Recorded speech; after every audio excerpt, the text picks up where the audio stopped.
Hello, welcome again.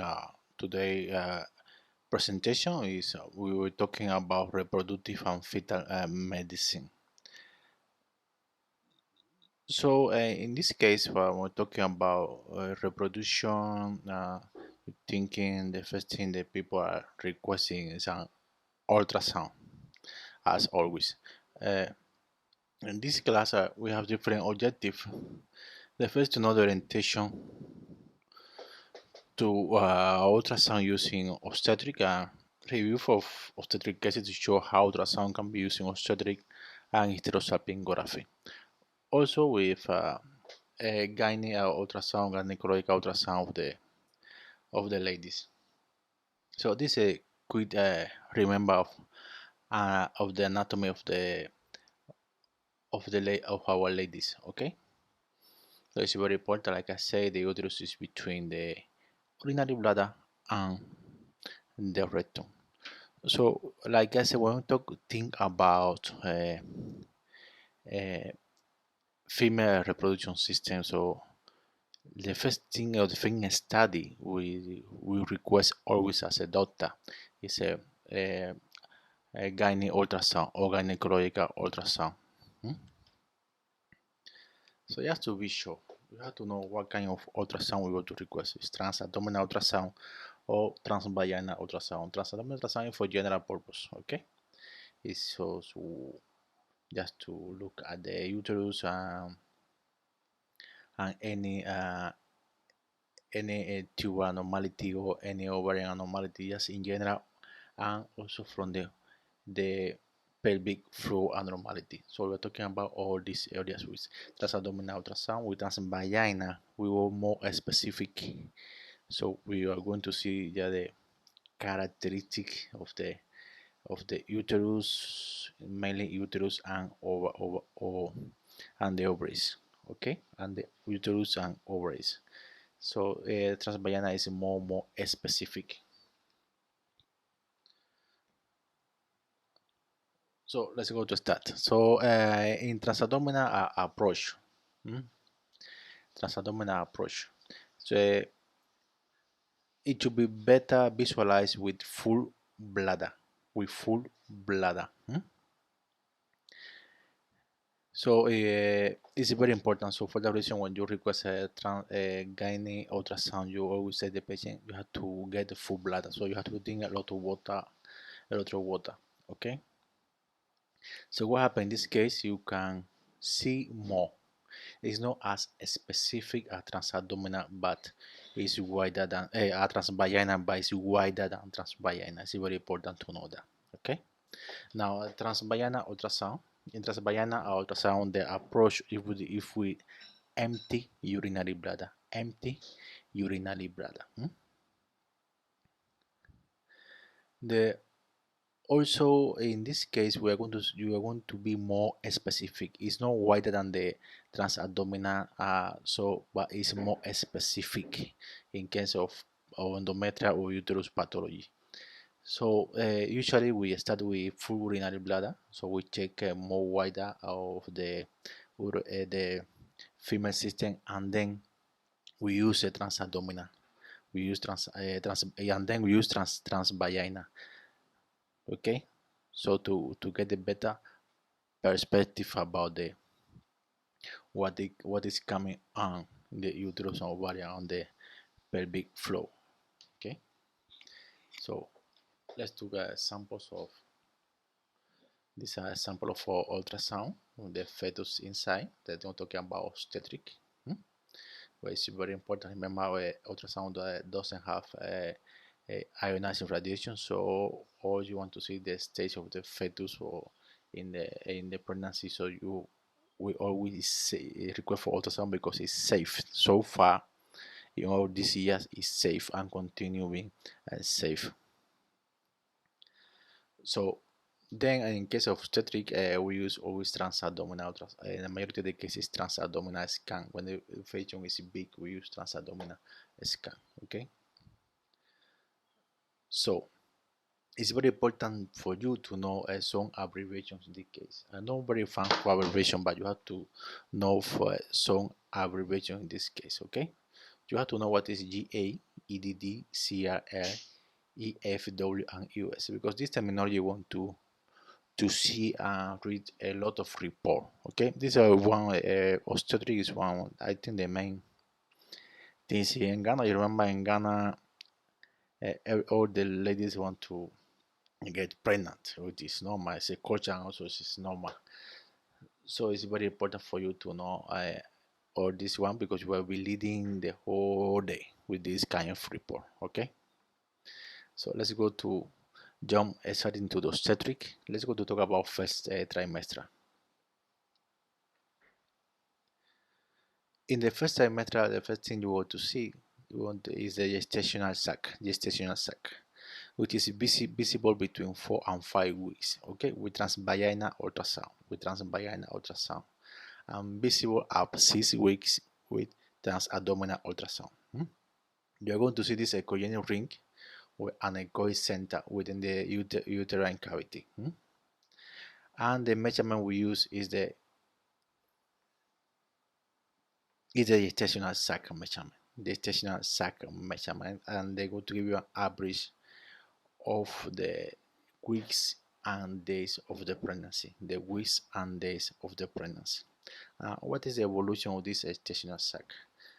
So first we have the Yolk Sac, which is bright with an anechoic center located inside of the gestational sac. So you have the gestational sac, which is a hyperechoic ring with anechoic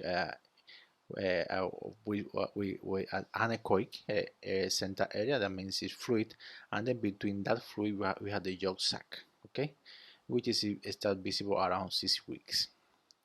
Then we have a fetal pole, which represent fetal development as a somite stage. It can be seen by transvaginal ultrasound as thickening of Yolk Sac at 7 weeks. Okay, and will to be visible between 7 weeks and 8 weeks with the transabdominal scan.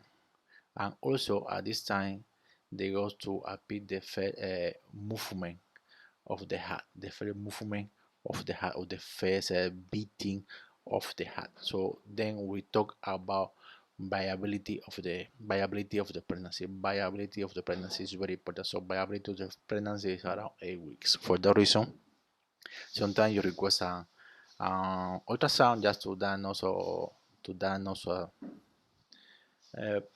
pregnancy, and maybe the patient have 6 weeks, and the radiology will tell you, the ultrasonographer will tell you, okay, go and come in 2 weeks time, because at 8 weeks is when we able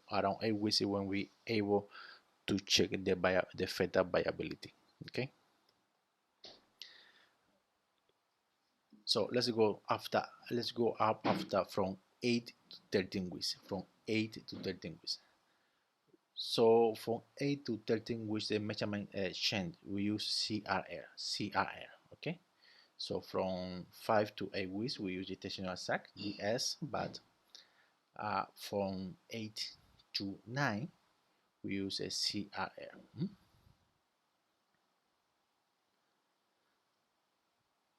So we measure just the embryo. We just measure the embryo from crown to the bottom. Okay, so from crown to the bottom.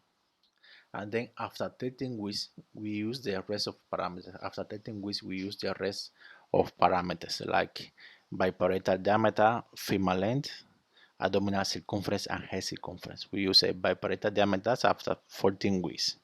Biparietal diameter, female length, abdominal circumference, and head circumference. Okay, the various parameters can be used in a specific equation, provide estimated fetal weight. Okay, fetal weight. The fetal weight is approximately after 30 weeks. After 30 weeks, we want to see the requested for fetal weight. Okay, there is a combination of these 4 parameters. So just to recap, remember from 5 to 8 we use a gestational sac. From 8 to 13 we use CRL, and from 14 and above we use this combination of the 4 measurements: biparietal diameter, female length, abdominal circumference, and head circumference, which are going to give you, the fetal weight. Okay.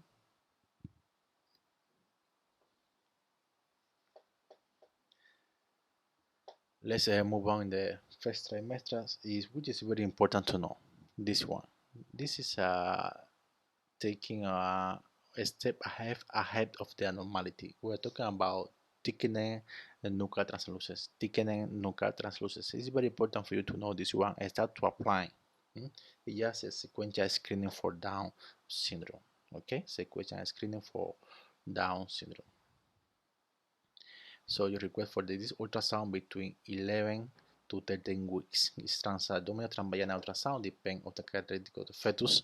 So you request it between 11 to 13 weeks, nuchal translucency. Okay, it is sequential screening for Down syndrome.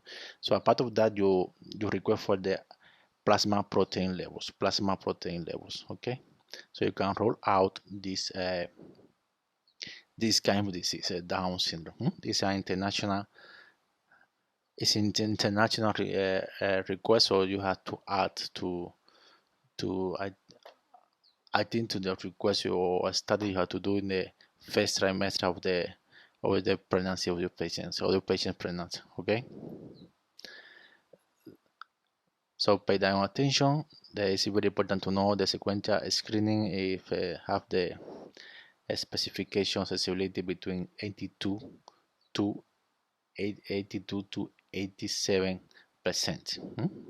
82 to 87%. Yeah, this is when we combine the nuchal translucency ultrasound with the plasma protein levels. Okay, with plasma protein levels.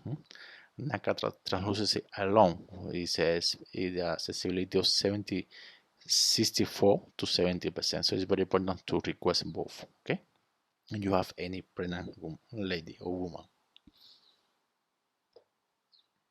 So these are a sample of pregnancy at different measurements we want to use, which I post a few videos about that, so you can get general idea what to expect, or in case you are in ultrasound inside of the ultrasound room. So sometimes you have to send your own patients over there because there is any pathology, so you can understand what is coming on with the patient. Okay, there are sample of different type of pathologies. Remember, you can pass the video. Okay, review the video, and also you can Google other materials if you want. Now we have different indications for ultrasound. You can see all these indications from the first to third trimester. Yeah, we have a lot of them. Indications. You can see it here very clear. There are a lot of indications. But let's go to be focused in the third trimester. You go to see this one in the fifth year, but now you have an advantage right now. What to expect from ultrasound point of view. So third trimester vaginal bleeding. First place you have to talk is about placenta abrasion or placenta previa. Placenta abrasion or placenta previa. Let's talk about placenta abrasion. So placenta abrasion or abruption placenta is a premature separation of the normally implanted placenta from the uterine wall. The result is hemorrhage between the uterine wall and the placenta. Okay, I think it's a huge complication. You have to act very fast to save the life of the baby and the mother, depending on anyway the grade, okay, on the amount of blood this breakdown will to produce. Okay, so this is a sample of placenta abrasion using your red color between the uterine wall and the placenta. You want to see this hemorrhage. Okay, you can affect the life of the fetus and the mother. So it's very important you to know it's a clinical diagnosis. It's a clinical diagnosis. Only 2% are picked up by ultrasound. It's a clinical diagnosis. It's very important for you to know that. This is a sample by ultrasound. The placenta approach. We present a few cases later. This is a sample of the placenta. And then we have placenta previa. So placenta previa is the abnormal presence of placenta tissue overlying or next to the internal cervical os. Bleeding may result from this abnormal implantation. We have different type of classification of the placenta previa. We have complete previa, partial previa, marginal previa, and long life placenta. Which you have to pay attention because it's a common pathology you want to see during your life. during your life. The general doctor, you are a gynecologist, this kind of disease will follow you. Will follow you very closely. So these are a sample of placenta previa, which is well described. And this is another sample of marginal placenta previa. Remember, you can stop the video and watch again if you want. There's another sample of complete previa. Sample of complete previa.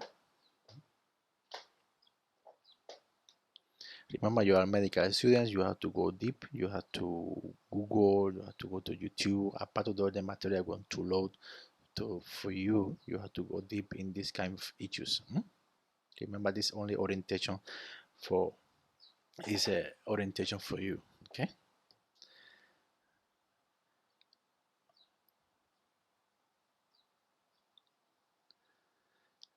Then let's go to pass and talk about heterosapingography. Okay, this is another common study we want to find here in Ghana. I think because of the fertility problems or infertility problems. Okay, so the patient with fertility problem, the one of the studies part of the ultrasound is heterosapingogram. So it's a fluoroscopy examination of the uterus and the fallopian tubes. Okay. Indications is infertility to assess uterine morphology and tubal patency. Okay, they have a few contraindications and complications. And these are a sample of heterosapingogram. You can see the uterus, the cervix, okay, the vagina. You can see in your right the normal study, and in the middle we have the uterus, and both is you can see the thin line, that's the tubes, and this the contrast spilling into the in both sides the contrast spilling to the peritoneum, which more this patency. Okay, the same thing in this X-ray. You can see left tube is more. This is more descriptive. Okay, how you're going to see it. Remember, it's a common study. These are not a sample of study. In this case, there is a regular filling. You remember the filling the fat within uterine cavity. That means there is a myoma there. So there are different indications, not only infertility, we have also for tumors and other pathologies. Okay.